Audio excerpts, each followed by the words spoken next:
Welcome, my lovely students, to another wonderful session on pathological on time and work. First question लेते हैं session का. Question number 1. A contractor undertakes to do a piece of work in 40 days. He engages 100 men at the beginning and 75 more after 32 days and completes the work in the stipulated time. So whatever time was decided, that was 40 days, the work was completed in that schedule only. If he had not engaged the additional men, how many days behind the schedule would it be finished?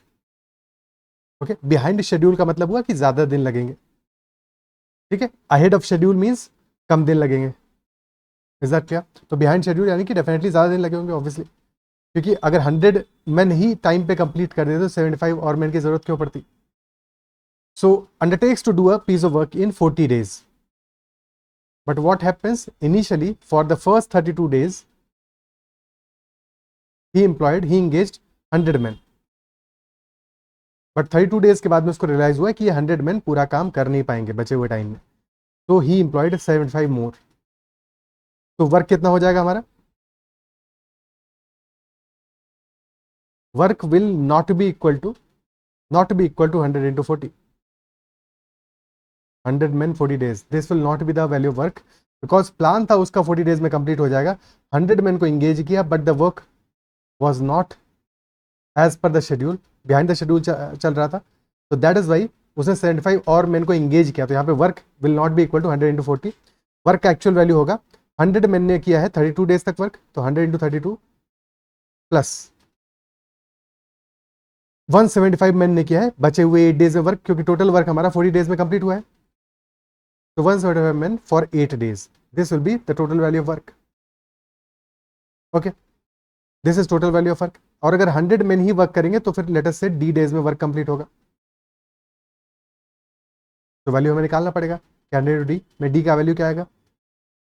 Okay, ये काम कर सकते हैं, यहाँ पे 25 into 8 common ले सकते हैं लेफ्ट हैंड साइड में, तो बच जाएगा हमारा 4 इंटू 4 विच इज 16 और प्लस 7. राइट हैंड साइड में होगा 25 इंटू 8. यहाँ पे तो 100 डी आ रहा है, 100 से काटा बचेगा यहाँ पे 2, तो 2 इंटू 23, तो डी इज इक्वल टू 46 आ गया यहाँ से. That d will be equal to 46 days, which implies कि 46 डेज में वर्क कंप्लीट होगा. और क्योंकि वर्क को करना था 40 डेज में, हो रहा है 46 डेज में, तो 6 डेज आर एक्स्ट्रा. तो he is 6 days behind the schedule. तो how many days behind schedule? 6 will be the answer. Is that clear? और जैसा हम प्रीवियस सेशन में भी कुछ क्वेश्चन डिस्कस किया कि जब भी कभी ऐसा कोई क्वेश्चन आए तो स्ट्रेट अवे तुम्हें जो काम दोनों केसेस में कॉमन है उसको पहले रिमूव कर दो. तो 100 men are doing the work for first 32 days in any case, first case में भी और सेकंड केस जो हमें कैलकुलेट करना है वहां पे भी. तो जो रिमेनिंग वर्क है वहीं पे डिफरेंस आने वाला है. 32 डेज तक there is no change, there are 100 men only. But in the first case there are 175 men for the remaining 8 days. तो this is the work done by 175 men in 8 days. और ये work करना है अब 100 men को. Let us say they will be doing this work in D1 days. Okay, so 25 से 4 times जाएगा, ये जाएगा 7 टाइम्स, फिर 4 से गया है 2 टाइम्स, तो D1 will be equal to 14, which implies कि 14 days में 100 men can complete the same work that was done by 175 men in 8 days. तो 32 days ऑलरेडी वर्क कर चुके हैं. 32 plus 14 total number of days आ जाएंगे 46, which is 40 प्लस 6, यानी कि 6 डेज एक्स्ट्रा लग रहे हैं. तो 6 will be the answer. Clear? Okay. Next question.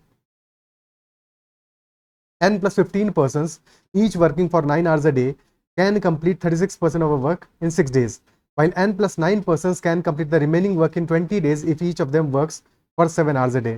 So what is the value of N? So first case में N plus 15 persons work कर रहे हैं, each is working 9 hours a day. They can complete 36% work in 8 days. And in the second case, N plus 9 persons can complete the remaining work. 36% already हो चुका है, तो remaining कितना होगा? 64% in 20 days. So if each of them works for 7 hours a day, so what is the value of N? Which implies कि initial part में, first part में हमारा 36 units work हुआ है, 36% यानी 36 units work हुआ है, और बाद में हमारा 64% यानी कि 64 units work हुआ है. तो ये कंपैरिजन हो सकता है हमारा. अब यहाँ पे MDH formula M1D1 H1 divide by W1 that is equal to M2D2 H2 divide by W2 apply कर सकते हैं. तो n plus 15 multiplied by number of days है 8, नंबर ऑफ आवर्स है 9, and that divided by work कितना है 36%, divide by 36 कर दिया, and that will be equal to, second case में नंबर ऑफ पर्सन है n plus 9, number of days है 20 और नंबर ऑफ आवर्स है 7, and this divided by 64. Okay, 9 से गया यहाँ पे 4 टाइम्स और फिर 4 से ऊपर बचा 2, यहाँ पे 4 से गया है 5 टाइम्स और नीचे बचा 16. तो 16 को क्रॉस मल्टीप्लाई कर दोगे, this will become 16 into 2 32 into n plus 15, and that is equal to n plus 9 into 35, n plus 9 into 35. ठीक है, तो 32n plus 480 that is equal to 35n plus 315, and hence 3n will be equal to 165 और n की value आ जाएगी 55. तो n should be equal to 55. Is it clear? Okay. Next question करते हैं. 60 men can complete a work in 40 days. They start the work together, but after every 10 days, 5 men leave the work. In how many days will the work be completed? Pause the video and try to solve it. यहाँ पे क्या हो रहा है? 60 men can complete a work in 40 days. यानी कि 60 men 40 days में work complete कर रहे हैं, तो वर्क की वैल्यू तो आ जाएगी 60 into 40 यानी कि 2400 man days. Work will be equal to 60 into 40 which is equal to 2400 man days. अच्छा, मैन डेज का मतलब क्या हुआ कि 1 man if works for 1 day that is equal to 1 man day, और 2400 मैन डेज का मतलब ये हुआ कि अगर 60 मैन है तो 40 डेज में वर्क करेंगे, 6 होंगे तो फिर 400 डेज में वर्क करेंगे, 1 होगा तो 2400 डेज वर्क करना पड़ेगा, और 2400 मैन होंगे तो 1 डे में वर्क हो जाएगा. Is that clear? ठीक है, so they start working together. 60 man ने वर्क किया start, but after every 10 days 5 man leave the work, यानी कि हर एक 10 दिन के बाद में 5 man are leaving the work. तो फर्स्ट 10 डेज में, और फर्स्ट 10 डेज यानी कि 1 से लेकर 10 डेज तक नंबर ऑफ मैन कितना है? 60 है, 60 है. फिर 11 से लेकर 20 डे तक नंबर ऑफ मैन हमारे 5 कम हो जाएंगे, तो 60 माइनस 5 नंबर ऑफ मैन हो जाएंगे 55. फिर 21 से लेकर 30 डेज तक नंबर ऑफ मैन फिर से 5 कम हो जाएंगे, बचेंगे 50. और फिर 31 से लेकर 40 डेज तक अगेन नंबर ऑफ मैन 5 कम हो जाएंगे और बचेंगे 45. 40 डेज हो चुके हैं, एक बार देख लेते हैं 40 डेज में कितना वर्क हो गया है, फिर अकॉर्डिंग जितना वर्क बचा है सॉल्व करेंगे उसको. तो फर्स्ट 10 डेज में number of man each day are 60, तो वर्क कितना हो जाएगा? 60 इंटू 10 डेज वर्क हुआ है, 60 इंटू 10 यानी कि 600 यूनिट्स. नेक्स्ट 10 डेज में 55 इंटू 10 550 यूनिट्स. फिर नेक्स्ट 10 डेज में 50 इंटू 10 500, और फिर नेक्स्ट 10 में 45 इंटू 10 विच इज 450. तो कितना वर्क हो चुका? 600 plus 550 1150, 1650, 17 plus 400 2100. 2100 units work is already done in 40 days. This much work is done in 40 days now. तो रिमेनिंग कितना है? टोटल वर्क था 2400 मैन डेज या फिर 2400 यूनिट्स. 2100 हो चुका है, तो रिमेनिंग वर्क है हमारा 300 यूनिट्स का.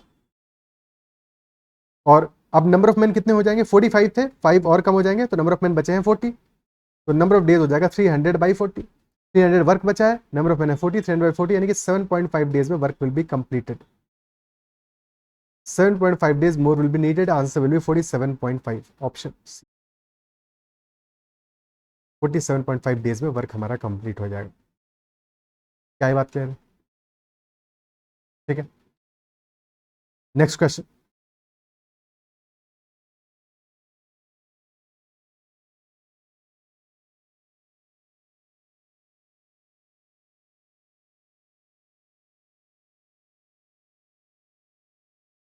A and B together can complete a work in 12 days.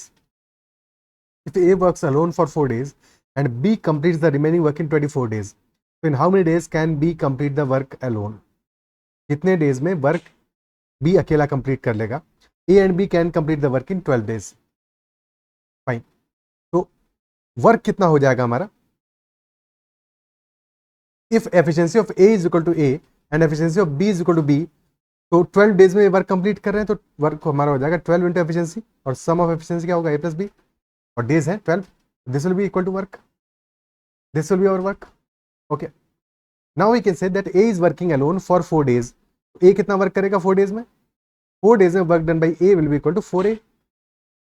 And then B complete the remaining work in 24 days, यानी कि रेस्ट 24 days वर्क करता है फिर बी, और बी का 24 days का वर्क होगा 24b.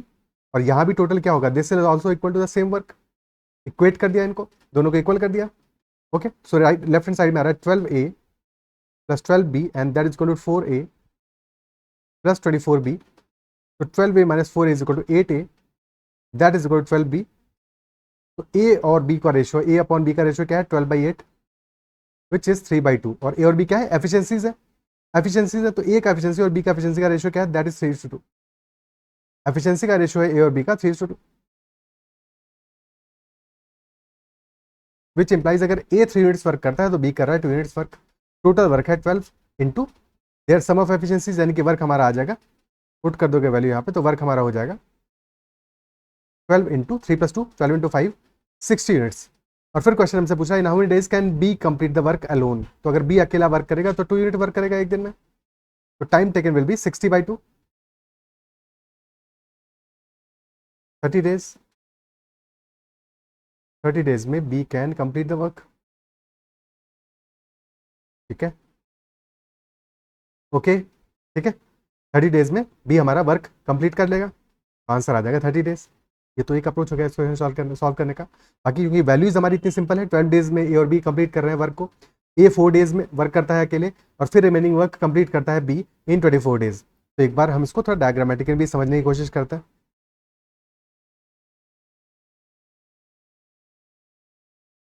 क्या इंफॉर्मेशन हमें पता है? That A and B together can complete the work in 12 days. तो ए और बी अगर साथ में काम करते हैं then A and B together can complete the work in 12 days. हुआ क्या है? A has work for 4 days. A ने वर्क किया है 4 days और बी ने वर्क किया है बचा हुआ 24 days में. तो A has work for 4 days and B has work for 24 days. अब बी के वर्क को हम 2 पार्ट में ब्रेक करेंगे, और क्यों ब्रेक करेंगे ये बात भी समझ में आ जाएगी. ठीक है, तो बी ने वर्क किया है 4 days प्लस 20 days, 24 days, यानी कि 4 + 20 में ब्रेक कर लिया हमने. ठीक है, ये 4 days बी ने वर्क किया और फिर 20 days बी ने वर्क किया है. अब ऑब्जर्व करो यहाँ पे for these 4 days, this is the reason कि हमने इसको ऐसे लिखा है कि 4 days ए और बी दोनों ने वर्क किया है. भाई ए ने भी 4 days वर्क किया और बी ने भी 4 days वर्क किया, साथ में नहीं किया तो क्या हुआ? बट अगर वो सेपरेटली भी वर्क किए हैं 4 days, काम तो उतना ही किया होगा ना. काम तो उतना ही किया होगा जितना वो तब करते, जबकि 4 days ए और 4 days बी साथ में वर्क करते. दोनों ने साथ में वर्क किया होता है या सेपरेटली किया है, वर्क तो उतना ही फिनिश होगा. तो 4 days में कितना वर्क होगा? 12 days में ए और बी मिलकर पूरा 1 यूनिट वर्क कर रहे हैं, कंप्लीट वर्क कर रहे हैं. तो 4 days में कितना हो जाएगा? 4/12, यानी कि 1/3 वर्क हो जाएगा. अगर 12 days में कंप्लीट वर्क कर रहे हैं तो 4 days में कितना करेंगे? 1/3 वर्क करेंगे.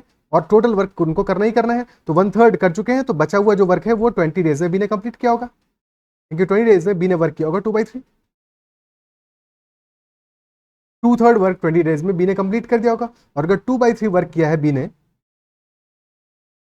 2/3 वर्क किया है 20 days में, तो कंप्लीट वर्क कितने टाइम में करेगा? 1 यूनिट वर्क कितने टाइम में करेगा?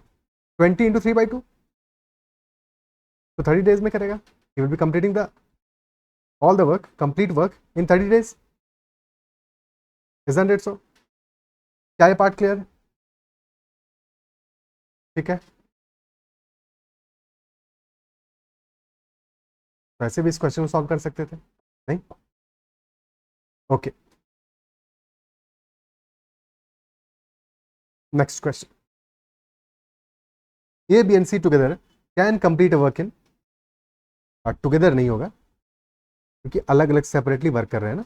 ए B and C can complete a work in A days, 20 days and 30 days. तो ए कंप्लीट करता है स्मॉल ए डेज में वर्क, बी करता है 20 days में और सी करता है 30 days में. यानी कि स्मॉल ए की वैल्यू हमें पता ही नहीं है इस क्वेश्चन में, कितने दिन में ए वर्क करता है वही पता लगाना है हमको. Ultimately find A. B and C work together for 6 days and the remaining work was completed by A and B together in 8 days. So we have to find out the value of A. ठीक है, okay, चलो solve करते हैं. तो जो already हमें information known है उससे कुछ कुछ चीज़ें तो निकल ही आएंगी. A complete the work in 8 days, A की वैल्यू कुछ भी हो सकती है. B complete the work in 20 days and C complete the work in 30 days. तो 20 और 30 का अगर हम एलसीएम ले लें कितना आ जाएगा? This will be equal to 60. और अगर ये वैल्यू 60 आ रहा है यानी कि efficiency of B will be 3 units और efficiency of C will be 2 units. A को अभी थोड़ी देर के लिए छोड़ते हैं, ठीक है। बी की एफिशिएंसी आ गई 3 यूनिट्स और सी की एफिशिएंसी आ गई 2 यूनिट्स। फिर क्वेश्चन हमसे ये कह रहा है कि B and C together work for 6 days. तो for 6 days B and C have work together and then remaining work was completed by A and B together in 8 days. 8 days में A और B ने साथ में मिलकर बचा हुआ काम कंप्लीट किया है। तो यहाँ पे हमें ए की एफिशिएंसी तो पता नहीं है, बट बी की एफिशिएंसी पता है और सी की एफिशिएंसी पता है। बी की एफिशिएंसी 3 यूनिट्स है, सी की एफिशिएंसी 2 यूनिट्स है। तो बी ने कितने दिन वर्क किया है ओवरऑल? बी ने 6 डेज यहाँ पे वर्क किया है और 8 डेज यहाँ पे, टोटल 14 डेज, सारे के सारे 14 डेज बी ने वर्क किया है। तो B has worked for all the 14 days और एफिशिएंसी है 2, एफिशिएंसी है 3 बी की। तो 14 into 3 यानी कि बी ने वर्क किया होगा 42 यूनिट्स। सी ने वर्क किया है ओनली 6 डेज। तो work completed by C will be number of days multiplied by efficiency of C which is equal to 2। तो 6 into 2 यानी कि 12 यूनिट्स। क्या ये पार्ट क्लियर है?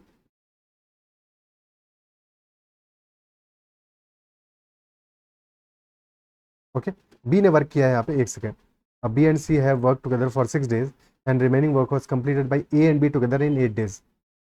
ठीक है, तो बी और सी ने वर्क किया है 6 डेज और ए और बी ने फिर बचा हुआ वर्क कंप्लीट किया है 8 डेज में। तो बी ने वर्क किया है 14 डेज, 14 डेज में वर्क करेगा बी 42 42 यूनिट्स और सी वर्क करेगा 6 डेज में 12 यूनिट्स।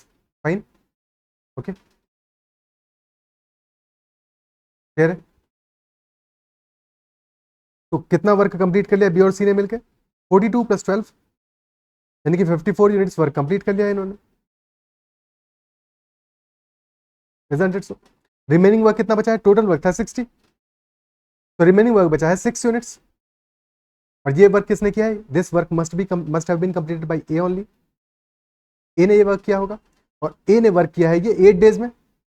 तो 8 डेज में work done bye A is 6 units और टोटल वर्क है 60 यानी 10 टाइम्स है। 10 टाइम्स है, तो अगर ए ने अकेला वर्क किया होता तो 10 टाइम्स नंबर ऑफ डेज लगते। 80 डेज में ए वर्क कंप्लीट करता। Isn't it so? 80 डेज में वर्क कंप्लीट करता है। क्या ये पार्ट क्लियर है? ओके, ठीक है, क्लियर है? 80 डेज में वर्क कंप्लीट करता है, ठीक है। अब अगर ऐसे समझने में प्रॉब्लम हो रहा है तो डायरेक्टली भी हम लिख सकते थे इसी सेम चीज को कि वर्क हमारा टोटल कितना है? 60 है। And that can also be said to be equal to 6 days का वर्क है बी प्लस सी का, यानी 6 into B plus C, 6 into B plus C plus 8 into A plus B. और यहाँ पे बी और सी की एफिशिएंसी पुट कर दोगे तो 60 will be equal to 6 into 3 + 2 plus 8 into A plus B का एफिशिएंसी 3। तो 6 इंटू 5 30 प्लस 24, तो 60 इज इक्वल टू 54 प्लस 8 है, तो 8 आ जाएगा हमारा 6, 8 इज इक्वल टू 6। तो 80 A will be equal to 60, hence 80 days में A will be completed work. या फिर ए का एक दिन का वर्क निकाल लोगे। अगर यहाँ पे तो खैर इजिली सॉल्व हो रहा है, डायरेक्टली 10 मल्टीप्लाई करके हो रहा है, बट कोई और क्वेश्चन होता तो ए का 1 डे का वर्क निकाल लेते। दैट वुड हैव बीन 6/8 यानी कि ए की एफिशिएंसी आ गई हमारी 6/8। 60 डिवाइड बाई 6/8 कर दोगे, 6/8 यानी कि 3/4। 60 डिवाइड बाई 3/4 कर दोगे, आंसर आ जाएगा 80। ओके, ठीक है, next question. Together P and Q can complete a work in 10 days. Q and R can complete the same work in 14 days and R and P can complete the same work in 18 days. So who is the most efficient worker among P, Q and R? P, Q और R में से सबसे efficient worker कौन होगा? Efficient worker कौन होगा? जो सबसे ज्यादा काम करेगा सबसे कम टाइम में, वही तो एफिशिएंट होगा। क्लियर? ओके, सॉल्व करते हैं। तो P and Q are completing the work in 10 days. Q and R are completing it in 14 days and R and P are completing it in 18 days. 10, 14, 18 LCM क्या आ जाएगा हमारा? 14 यानी कि this is 7 into 2, this is 9 into 2, 7 into 9 into 2, ये 14, 18 का LCM आ गया। But 10 भी तो है, 10 में क्या आ रहा है? 2 into 5, तो एक 5 भी मल्टीप्लाई कर दो, दिस विल बी वर्क का वैल्यू। ठीक है, तो 5 into 10 into 63, 630 वर्क आ गया हमारा, 630 वर्क आ गया। Is that clear? ठीक है, तो एफिशिएंसी P प्लस Q की कितनी आ जाएगी? 63। Q प्लस R की कितनी आ जाएगी? 14 तो है ये, 7 2, तो 9 into 5 45। ठीक है, डिवाइड नहीं करोगे, बस तुमको क्या करना है ध्यान से समझो। पहले वाले केस में क्या है, एफिशिएंसी 10 थी, यानी कि 5 × 2 तो ऑलरेडी हमारा सॉरी नंबर ऑफ डेज है, this is number of days, तो जो बचा हुआ वैल्यू है वही हमारा एफिशिएंसी होगा, यानी 7 × 9। सेकंड वाले केस है 14 हमारा नंबर ऑफ डेज है, 14 क्या है 7 × 2, तो जो बचा हुआ वैल्यू है 9 × 5, this will be our efficiency. Third case में 18 नंबर ऑफ डेज है, यानी 9 × 2 नंबर ऑफ डेज है, तो 7 × 5 35 will be our efficiency. Efficiency की वैल्यूज हमारी आ गई। P + Q का एफिशिएंसी कितना आ रहा है 63, Q + R का आ रहा है 45, R + P का आ रहा है 18 सॉरी 35, सबको ऐड कर दोगे तो 2 times P + Q + R that will be equal to 63 + 45 कितना है 108 + 35 143, तो P + Q + R आ गया हमारा 71.5। पहले समझ लेते हैं यहाँ से, फिर इसके बाद में बिना कैलकुलेशन के भी सॉल्व करेंगे इस क्वेश्चन को, क्योंकि ऐसे क्वेश्चन में कैलकुलेशन की कोई जरूरत नहीं है, बट फिर भी पहले कॉन्सेप्ट समझ लेते हैं। ठीक है, तो P + Q + R हमारा आ रहा है 71.5, और यहाँ से हम एफिशिएंसीज निकाल पाएंगे सबकी। तो efficiency of P will be, P alone will be, P + Q का है 63, Q + R का है 45, Q + R का 45 है, तो P का कितना होगा 71.5 - 45, यानी कि this will B 26.5। P + Q का है 63, और फिर हमारा R + P का है 35, तो Q का कितना होगा, सम सबके सम में से 71.5 में से 35 सब्ट्रैक्ट कर दो, 35 + 1.5 36.5 आएगा Q का। और last but not least R का वैल्यू क्या आएगा, R का वैल्यू कितना आएगा, अगर Q का है 36.5 तो R का वैल्यू कितना हो जाएगा, दिस इज 3.5 + 5 8.5, R का 8.5 आ रहा है क्या, हाँ ठीक है 8.5 यही वैल्यू आ रहा है। ओके, तो these are the efficiencies. Who is the most efficient worker, most efficient worker जिसकी एफिशिएंसी सबसे ज्यादा होगी, और सबसे ज्यादा एफिशिएंसी यहाँ पे आ रही है किसकी, Q की, तो this will B Q will be our most efficient worker, most efficient. और लीस्ट एफिशिएंट कौन सा है, R है लीस्ट एफिशिएंट, क्योंकि इसकी एफिशिएंसी सबसे कम है। क्लियर, ये तो हो गया कि जहां पे हमने सॉल्व किया। बट इस क्वेश्चन में अगर क्वेश्चन डायरेक्टली ऐसा आता है जहां पे कि हमें कोई कैलकुलेशन करने की जरूरत नहीं, यानी इसके बाद कुछ और क्वेश्चन नहीं पूछ रहा है, तो डायरेक्टली हम देख सकते थे क्वेश्चन को। क्या कह रहा है क्वेश्चन कि P और Q ने कंप्लीट किया है वर्क को हमारे 10 डेज में। ठीक है, 10 डेज में वर्क को कंप्लीट किया है, ध्यान से समझना बात को। Q और R ने कंप्लीट किया है 14 डेज में, Q और R ने कंप्लीट किया 14 डेज में। अब अगर हम सिर्फ और सिर्फ इन दो सिनारियोज को कंपेयर करें, तो पहले वाले सिनारियो में क्या है, P और Q ने वर्क किया है 10 डेज में वर्क किया है, दूसरे वाले सिनारियो में क्या है, Q और R ने वर्क किया है 14 डेज में वर्क किया है। क्या फर्क है दोनों सिनारियोज में, फर्स्ट सिनारियो में P और Q है, सेकंड सिनारियो में Q और R है। Q तो दोनों में कॉमन है, Q पहले केस में भी वर्क कर रहा है और दूसरे केस में भी वर्क कर रहा है, बट P और R डिफरेंट है, पहले वाले केस में P Q के साथ वर्क कर रहा है, दूसरे वाले केस में R Q के साथ वर्क कर रहा है। तो जब हमारा P को हम R से रिप्लेस करते हैं, नंबर ऑफ डेज इंक्रीज कर जाते हैं, नंबर ऑफ डेज इंक्रीज कर जाते हैं, और अगर P को R से रिप्लेस करने से नंबर ऑफ डेज इंक्रीज कर रहे हैं, सो दैट इंप्लाइज की एफिशिएंसी R की P से कम होगी, एफिशिएंसी R की P से कम होगी। क्या ये बात समझ पा रहे हो, क्या ये बात क्लियर होता है तुमको, ठीक है, कि R की एफिशिएंसी P से कम होगी, तभी तो ज्यादा दिन ले रहा है वो काम करने में, क्योंकि तो दोनों केसेस में सेम है, तो R की एफिशिएंसी डेफिनेटली P से कम होगी, दैट इज फर्स्ट थिंग। अब कंपेयर करते हैं, लास्ट वाला वैल्यू क्या है, R + P, R और P मिलकर करते हैं 18 डेज में वर्क को कंप्लीट। अब यहाँ पे R दोनों केसेस में कॉमन है, बट Q और P, Q को हम P से इंटरचेंज कर रहे हैं, तो क्या हो रहा है, जब हम Q को P से इंटरचेंज कर रहे हैं, तो फिर अगेन हमारा नंबर ऑफ डेज इंक्रीज कर जा रहा है, विच इंप्लाइज कि efficiency of P is less than efficiency of Q, efficiency of P is less than efficiency of Q, तो this is the order of their efficiencies. R की minimum होगी और Q की होगी मैक्सिमम। क्या ये बात अप्रिशिएट कर, बस हमें कपल्स में पेयर्स में कंपेयर कर लिया हमने वैल्यूज को। क्या ये पार्ट क्लियर है, R की हमें मिनिमम एफिशिएंसी मिलेगी और Q की मिलेगी मैक्सिमम। एक और तरीके से समझते हैं, एक और तरीके से एक और बार समझते हैं इसको, ठीक है, एक और बार समझते हैं इसको। तो एक और बार क्या समझेंगे यहाँ पे, देखो सबसे कम हमारे नंबर ऑफ डेज कब लग रहे हैं, सबसे कम नंबर ऑफ डेज कब लग रहे हैं, सबसे कम नंबर ऑफ डेज हमारे मिनिमम नंबर ऑफ डेज कब लग रहे हैं, जबकि P और Q वर्क कर रहे हैं, when P and Q are working, तब मिनिमम नंबर ऑफ डेज लग रहे हैं, और मैक्सिमम कब लग रहे हैं, when R and P are working. तो एक बार मुझे सोच के बताओ कि जब मैक्सिमम नंबर ऑफ डेज लग रहे होंगे, तब हमने जो सबसे हमारा मोस्ट एफिशिएंट वर्कर होगा वो काम नहीं कर रहा होगा, क्योंकि अगर वो काम करता तो नंबर ऑफ डेज मैक्सिमम थोड़ी लगते।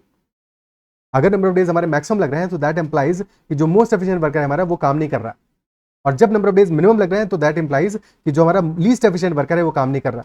तो जब P और Q वर्क कर रहे हैं, 10 डेज लग रहे हैं, मिनिमम टाइम लग रहा है, विच इंप्लाइज कि R is the least efficient worker.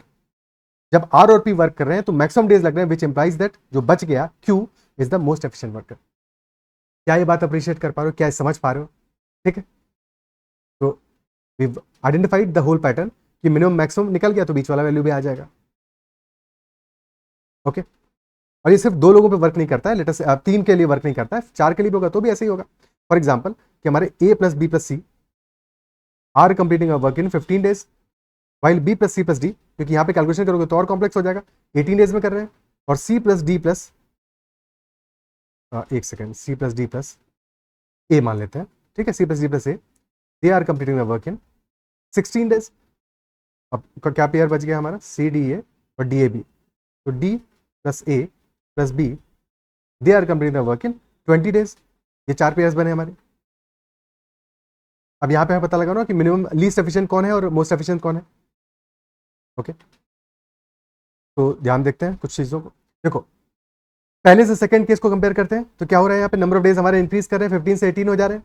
और क्या फर्क है यहाँ पे, बी और सी तो दोनों केसेस में काम कर रहे हैं, ए को हमने रिप्लेस किया है डी से, तो A has been replaced by D and number of days has increased, which implies की efficiency of D will be less than efficiency of ए।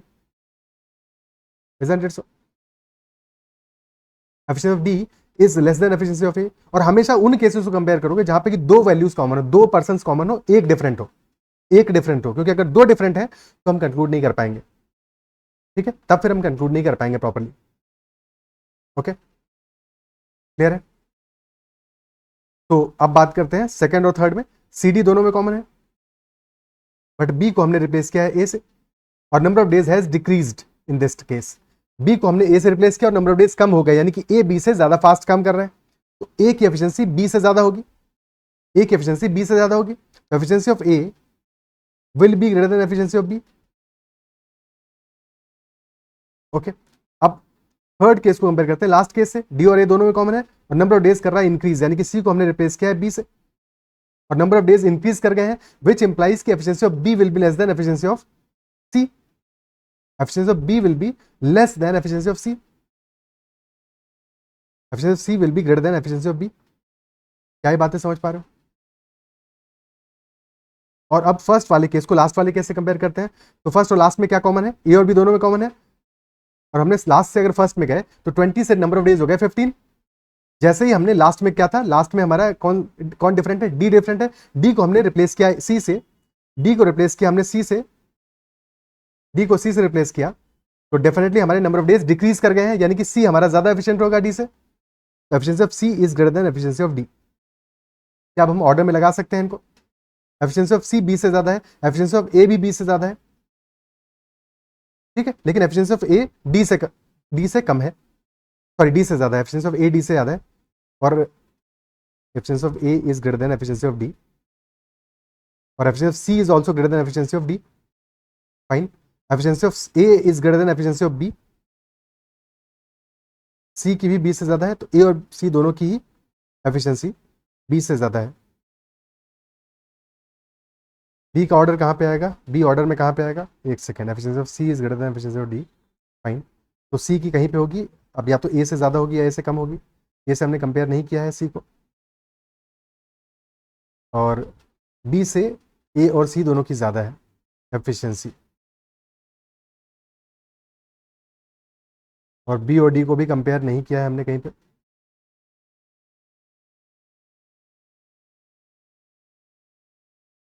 एक सेकेंड,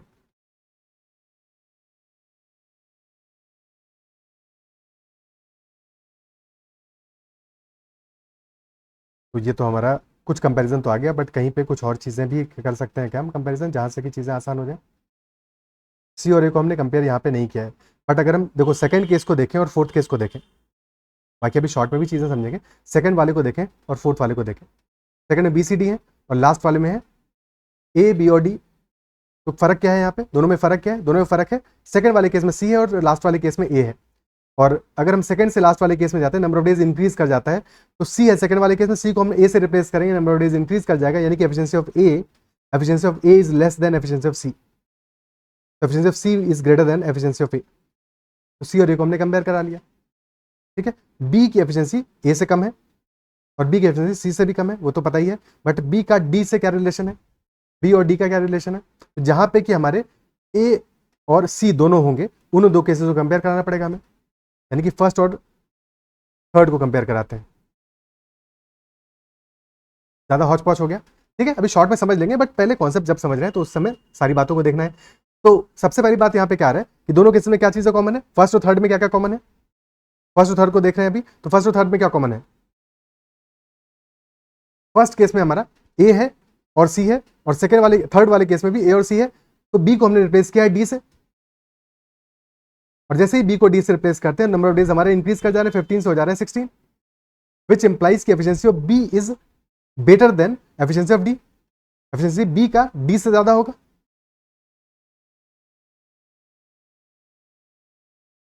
है कि नहीं। बी का एफिशिएंसी डी से ज्यादा होगा, डी से ज्यादा होगा बट ए और सी से कम है, यानी कि यहाँ पे ऑर्डर हमारा क्या आ जाएगा, efficiency of B will be here, A से ए की एफिशिएंसी बी से ज्यादा होगी और बी की एफिशिएंसी, ना ना एक सेकंड, हाँ बी की ज्यादा है ना, हाँ ठीक है, तो यही ऑर्डर बनेगा हमारा। क्या ये पार्ट क्लियर है, ठीक है। तो अगेन जैसा मैंने कहा कि यहाँ पे भी हमें इतना कैलकुलेशन करने का जरूरत नहीं था, हम क्या करते हैं सिर्फ और सिर्फ हम क्या देखते हैं, हम ये देखते हैं कि किस केस में हमारे सबसे कम डेज लग रहे हैं, मिनिमम डेज कब लग रहे हैं और मैक्सिमम डेज कब लग रहे हैं, सिर्फ और सिर्फ इतना ही देखना था एक्चुअल में। तो मिनिमम डेज हमारे कब लग रहे हैं, मिनिमम डेज लग रहे हैं फर्स्ट केस में 15 days, this is our minimum value of number of days जब एबीसी वर्क कर रहे हैं। तो अगर मिनिमम डेज लग रहा है, एबीसी वर्क कर रहे हैं, तो जो वर्क नहीं कर रहा है मिनिमम डेज वाले केस में वो सबसे लीस्ट एफिशिएंट होगा, यानी कि D must be least efficient, जो कि हमारा कंक्लूजन ड्रॉ हुआ है इतनी सारी एफर्ट के बाद में। और जब मैक्सिमम डेज लग रहे हैं तब डी ए बी वर्क कर रहे हैं, तो यहां पे हमारा वो पर्सन वर्क नहीं कर रहा होगा जो मोस्ट एफिशिएंट होगा, यानी कि सी वर्क नहीं कर रहा है यहाँ पे डी और ए और बी में, तो सी इज मोस्ट एफिशिएंट। क्या ये पार्ट क्लियर है। और इसके बाद बाकियों को कंपेयर कर सकते हो, फर्स्ट पे आ गया हमारा ए सी और लास्ट पे आ गया डी, बाकी बस बीच में अरेंज कर रहे हैं ए और बी के बीच में क्या कंपेरिजन होगा, तो उतना तो कर ही लोगे, ठीक है। तो अगर हमारे 4 पर्सन भी होंगे तो भी हम डायरेक्टली कंपेयर करा सकते हैं इन चीजों को। क्या ये बातें अप्रिशिएट कर पाए हो, क्या ये कंपेरिजन समझ पाए हो प्रॉपर्ली, ठीक है, ओके।